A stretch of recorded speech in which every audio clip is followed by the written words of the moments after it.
2 days to go before the new year. You better start, re-evaluating your list of resolutions, which I'm sure by now you have composed, the things you wish to do and to not do. Olive mentioned the other day that it's best when it comes to resolutions that you start them before the first. Yes. Because it's easy to sort of lose the momentum. So let's say the New Year day comes, right?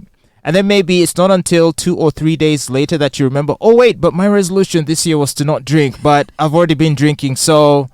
It actually these days before 31st, before fast, are the best time for you to actually do an audit of your life and of the previous goals. Mm-hmm. You can do a check and see, did I do this? Did I do this? And even if you didn't, you can either decide to now start again and put in place systems that will help you achieve those goals. What kind of systems? So, for example, if the resolution is to drink less in 2023. Yes. So what do you do? So the kind of system, it depends. Where do you drink from? Do you go to a bar or you drink from home? If you drink from home, then you are going to decide to stop stocking alcohol in your house. If you drink from a bar, you're going to cut down on the days you go to the bar. So you will say, instead of going 5 days away, Fatboy, you drink Bon 7 from home.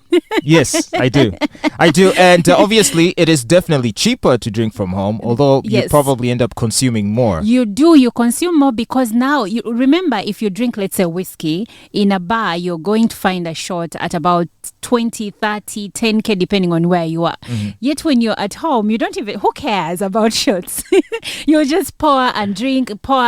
And because you're seated in one place, you won't even realize when you're getting drunk. That's so true, by the way. You can actually crush an entire bottle and not know that you're actually drinking all that much. You won't know that. So yeah, if you're drinking from home, please try to cut down on the number of times I've that surprised you stock myself. alcohol at home. I've surprised myself on occasion. Do you remember the gold label Johnny Walker that was brought to me? Yes, the one that you decided to just take to your office. You ignored that we exist. Then I took it home and within 2 days it was over. Oh my God. And my understanding is it should take you a while. No, let me tell you. I got a Glenfiddich sometime like 2 weeks ago. Uh-huh. And I tried to hold myself. So I will say I did well. It was a week. But remember, it's the festive season, so I did good. Okay. And I did it alone.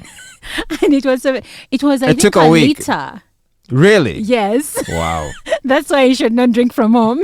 True. And in my case, the gold label, unfortunately, you can't tell how much is left from the outside because the outside is sort of sealed in some sort of... It's got, I don't know how best to say it. It's kind of colored. You don't see what's inside. You don't see what's inside, right? I found those guys, the Johnny Walker guys at Acacia Mall, like a week before Christmas. They were doing a testing of whiskey. Yeah, so you've seen it. Yes, and I saw it. So I was like, so what makes this different? And they say this is limited edition. Yeah. So you got the good stuff. I got the good stuff. And without really knowing how much you've drank, because if it's at least transparent... You can be like, oh, wait, I've knocked down that much. Yeah. Maybe that's enough for today, right? Yeah. Maybe you can moderate yourself by the glasses. If you take like 2, you're like, okay, done for the night. But when it's there, it's hard to control. Well, I was drinking it, then I tried to pour myself some more, and I'm like, hey. It's gone. It's gone. What just happened? If 2 you days? stayed with someone, you'd be like, someone must have taken my alcohol. Exactly. I would have looked for someone to accost for stealing my whiskey. But anyway, so... resolutions. Well, in my case, probably that too. Although the problem is I'm not so much of an outgoing person, so you're not going to see me going out to a bar to drink. I'm also quite antisocial, so that don't expect to see me out there. But we'll see. But when you think about the politics of Uganda, it sort of seems inevitable that that's going to be a hard resolution to maintain, drinking less. Yep. Because living in a country like this requires the help of alcohol to help you deal with the confusion. To survive with all the BS that we are served on a daily. Well, the latest being the fact that the Minister of Internal Affairs, Major General Kahinda Otafiire, is saying that Gen Muhoozi Kainerugaba should stand against his father, President Museveni, but that they, the NRM party, would defeat him like they have defeated other groups before. So this is quite interesting. Obviously, we are at the point where it's quite clear Gen Muhoozi has presidential ambitions or aspirations. But of course, his father is still the president, leaving many to wonder, okay, so is he planning to run next time? Because as far as we know, Museveni is going to run in 2026. So it has made people wonder, okay, so when would he realize that? Because everything that aspiration? he's saying and the team chairman group, the team that is behind pushing him, everything they're doing shows that their intention is to stand in 2026. Okay, so if the coast isn't clear, if Museveni is still there and he's still running, that definitely means that he's going to have to run under a different platform, because I don't think Museveni will be subjected to a primary. No, would he? no. To get the nomination? He's the party leader, and honestly, even if you love or hate him, there has to be a degree of respect. You cannot come and stand against your father. That would be the first time a father would stand against a sitting president who is their father.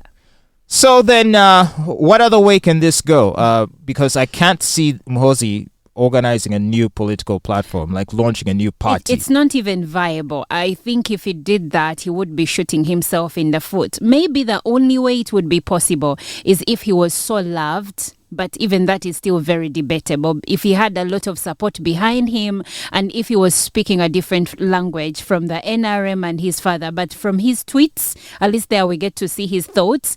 It's more like he wants to create a dynasty. And no one has appetite for that. At least not many Ugandans. Are you sure? Not Are many. you sure? Actually, it's just you, the elite in the cities. No, it's not the elite. Actually, there is a... Honestly, when you go to the villages, who knows Muhoozi vis-a-vis his father?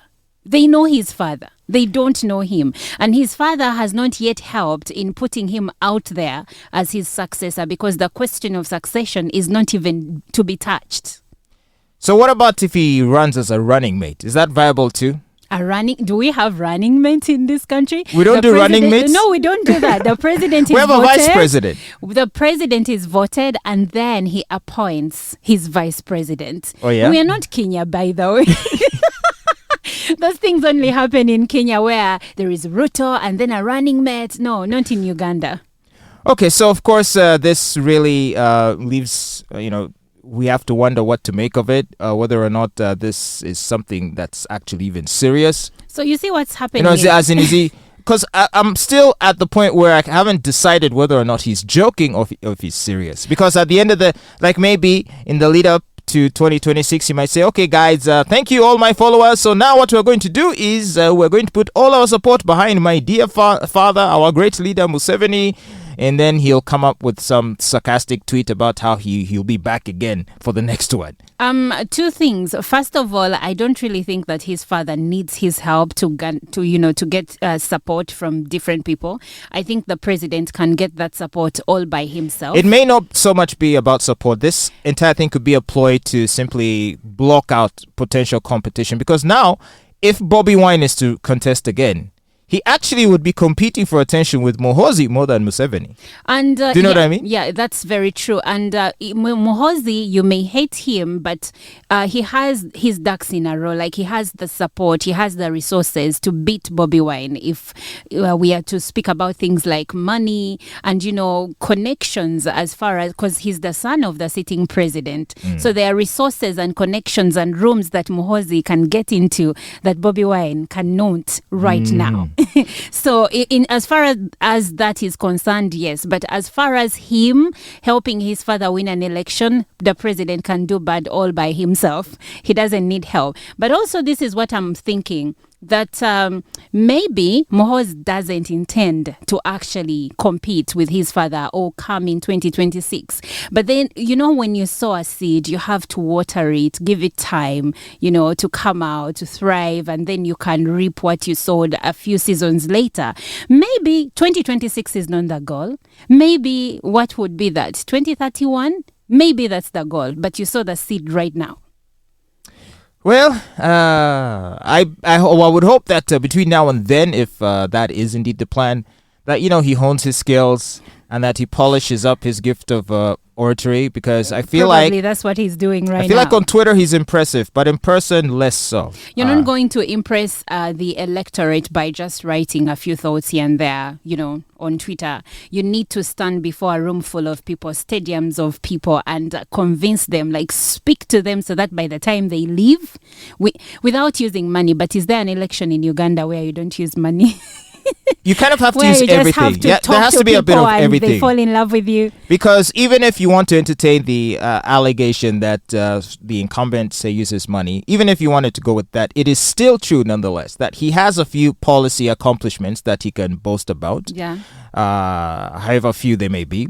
But there are some very tangible ones. No, you can't serve for 31 years and not have achievements. Right. And then also, his personality is an affable, likable one. He has charisma. He's a charming man, and he can charm a crowd. You've seen him give speeches in Parliament where even his opponents are rolling over in laughter. That's true. So if he can charm even his worst enemies, then that just lets you know he's very talented in this. And that's what I'm saying, is that Muhoozi really needs to brush up on his charisma skills. I was arguing with Mwenda about it. I said, your guy needs charisma, and he's like, what are you talking about? The guy is charismatic. And I'm like, but wait, Mwenda are we talking about the same person? He's in the circle. He is in the circle that is pushing the Muhoozi agenda. So he has to be politically correct. Oh, well. Okay. Well, keep listening to the Fatboy Show on RX Radio. And of course, you can go to our Twitter or Facebook in case you'd like to tell us what you think about this. What do you make about, Major General Kahinda Otafiire saying that Muhoozi is free to contest and in fact should contest, but that the NRM party would crush him in the election if he were dare to run against General Museveni? Keep listening to the Fatboy Show.